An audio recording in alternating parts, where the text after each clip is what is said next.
Am I the jerk if I move out of our apartment knowing my fiancé and his mom can't afford it without me? Posted by you/throwaway move away 129. Me, 29F, and my, maybe ex, fiancé, 27M, have been living together for about 1.5 years. My fiancé got his undergraduate degree, worked for a couple of years, and then decided to get an MBA, which is how he ended up in our city. We moved in together after he finished his MBA program. My fiancé is from the Midwest, and his mom has always wanted him to move back. When he told her he was staying here, she was heartbroken. I went to college and got my degree in a STEM field. After I graduated, I got a job with my current company and moved to the city where we currently live. It's a big international company with multiple locations in the US and abroad. I love my job, I like the company I work for, and the pay is pretty good. All in all, a pretty good deal. During COVID, my office shut down, and we all went remote. After COVID, they decided not to reopen this office, so I've been 100% work from home since early 2020. I currently make considerably more than him, mainly because I've been working for 7 years and I'm in tech. I had been living by myself in a 1-bedroom apartment and had my office set up in the living room since it was just me. When we moved in together, we decided to get a 2-bedroom apartment so I could use the extra room as an office. Because of this, I was paying 2/3 of the rent, and he paid 1/3. We split everything else 50-50. The problem started this past May. My fiancé's mom told him she wanted to move to our city to be closer to him. She asked if she could stay with us while she looked for a job and got settled. She's a teacher, so she figured she'd be able to get a teaching job pretty quickly. Because of that, I didn't really mind her staying with us, as I figured it would just be for a couple of months over the summer. Since I thought it would only be for a short time, I moved my office into a corner of our bedroom, and my fiancé bought a bed to put in the second bedroom. The problem is she never applied for any teaching positions and has been living with us for 6 months now. She and I have really been struggling with each other since she moved in. I can't make her understand that I work full-time. She constantly interrupts me while I'm working, which is bad enough, but she even interrupts when I'm on Teams calls. She always asks me to take her places because she doesn't like to drive in our city. She has pretty outdated views on gender roles and constantly gives me a hard time for not doing more around the house and for making my fiancé help with chores, do his own laundry, etc. The constant criticism and insults are really wearing me down. And I hate having my office shoved in a corner of the bedroom. Back in September, I told my fiancé that since it looks like his mom is going to stay a while, we should split the rent 3 ways. He told me she can't afford that since she has to conserve money until she gets a job. I told him I wasn't happy paying extra for a bedroom I can't use, so he finally agreed to a 50-50 split. I can afford to pay the extra, but I hate the idea of funding her lifestyle. Every time I complain about her or the situation, he says he agrees but doesn't know what to do because he can't kick out his mom. And he won't talk to her about the way she treats me or how she behaves. When I ask what the long-term plan is, he just says he doesn't know. I've thought about giving him an ultimatum to tell her she has to leave, but I think he'd just end up resenting me for essentially putting his mom on the street. One of my girlfriends is losing her roommate at the end of February. Our lease renews on June 1st. I'm very strongly considering moving out of our current apartment and moving in with her. I can afford to pay my part of the rent on our current apartment, and also half the rent at my friend's apartment. It's not ideal, but I'm not a big spender, so it's doable. The issue is, if he and his mom aren't able to pay 1/3 of the rent each, there's no way they could cover the whole thing on their own. But I can't live like this anymore, so I'm pretty sure this is what I'll do. I just wanted to see if people thought I'd be the jerk for leaving them like this. Update 5 days later. I posted here last week about the situation I'm in, living with my soon-to-be ex-fiancé and his mom. I started off trying to reply to everyone's comments and keep up, but honestly, I just got completely overwhelmed with all the responses. First off, I want to thank everyone for their feedback and comments, even the ones that were kind of harsh. Actually, probably especially the ones that were kind of harsh. I really needed some tough love to make me realize that I was letting my soon-to-be ex-fiancé and his mom take advantage of me. The more comments I read, the more pissed off I got. Honestly, I think I'm more pissed at myself for allowing this to happen and not advocating for myself more. This past weekend, I got my soon-to-be ex-fiancé alone so we could talk, which was actually harder than it should have been because his mom always tries to tag along when we do anything. Going through all the comments everyone left and the PMs people sent really helped me decide how to approach this. It also brought up a lot of good questions I should have thought of myself. Back to the discussion with my ex, I wanted to give him one more chance to pick us over his mom, not because I thought he would, but because I just wanted to be able to tell myself I gave him the opportunity. I explained again how unhappy I am with the situation, how it's affecting my work because of her constant interruptions, and how uncomfortable and unhappy I am being forced to work out of a corner in our bedroom. I reminded him that until a few months ago, I was paying the majority of the rent, and since I make so much more than him, it's really my salary that keeps us all afloat. I also brought up, again, the way she treats me and talks to me. And he replied the same way he always has. He agrees it's not right how she acts and that it's really uncomfortable for all of us. WTF, I don't care if she's uncomfortable. Previously, I would have dropped it there.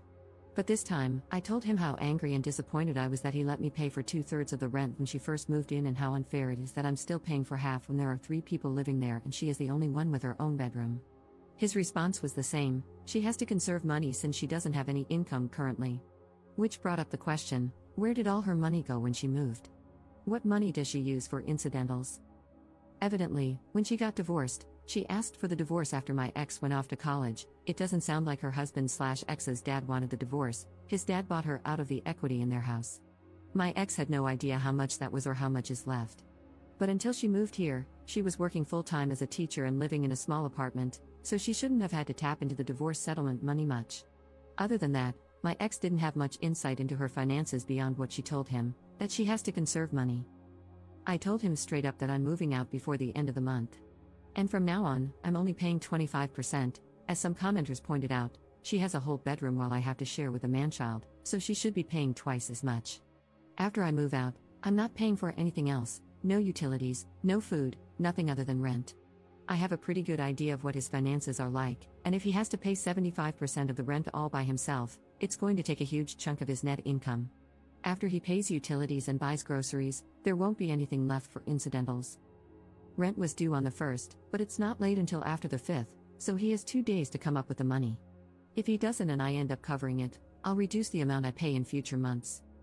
The only reason I'm going to keep paying any of the rent is that even after I move out, I'm still on the hook.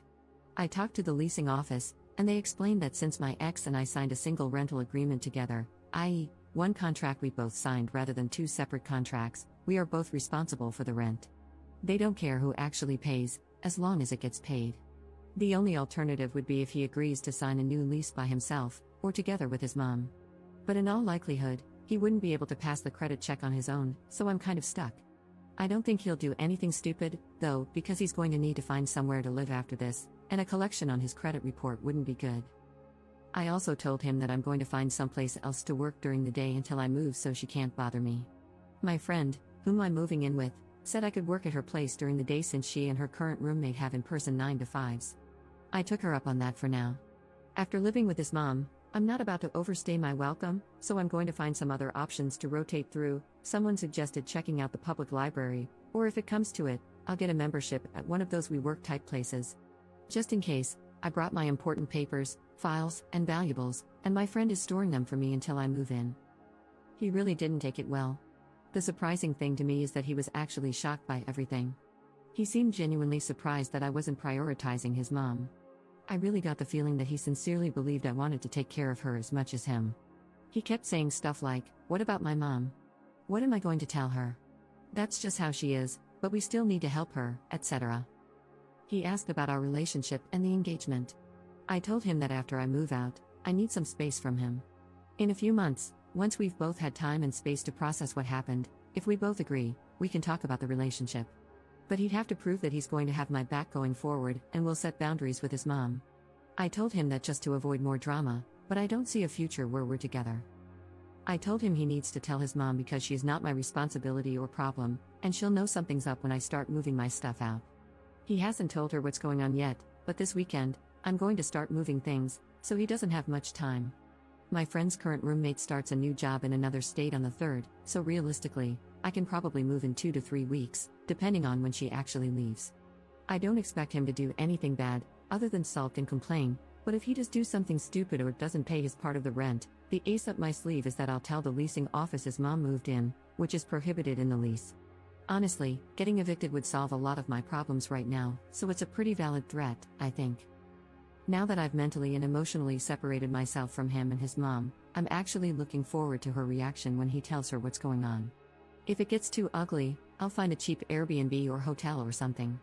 I've had some friends, including the one I'm moving in with, offer to let me couch surf for a few weeks, but I just can't do that to someone else. So, that's it. I'm leaving, and I really don't care how that affects them. Relevant comments. Commenter.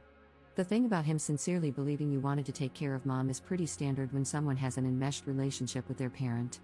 When you think of a romantic partnership, you think of two people working together to build a life for themselves.